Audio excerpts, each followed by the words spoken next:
Hello everyone, তোমরা সবাই কেমন আছো? আশা করি সবাই খুব ভালো আছো। আমিও অনেক দিন পর একটা মিনি ব্লগ তোমাদের সাথে শেয়ার করতে চলে আসলাম। ব্যস্ততার জন্য প্রত্যেক দিনের ব্লগগুলো ছাড়াই হয় না, তো চেষ্টা করি প্রত্যেকদিন ছাড়ার, বাট টাইম হয়ে ওঠে না। তো দেখা যাক এবার থেকে ছাড়তে পারি কি না। ইচ্ছা আছে এবার থেকে মিনি ব্লগগুলো তোমাদের সাথে শেয়ার করব। তো হঠাৎই চলে গেছিলাম ভীষণ সুন্দর কল্যাণীতে একটা ক্যাফেতে। প্রথমবার আমি এখানে ভিজিট করলাম আজকে, মানে একদমই সাডেন প্ল্যান।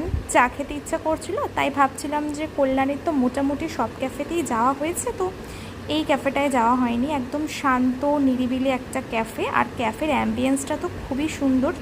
আমি তো প্রথমেই ভিডিও শুরুতে শেয়ার করলাম। তো তোমাদের কেমন লাগলো ভিডিওটা অবশ্যই কিন্তু কমেন্ট করে জানিও। ওভারঅল আমার তো ভীষণই ভালো লেগেছে, ফার্স্ট টাইম গিয়ে খুব ভালো লেগেছে।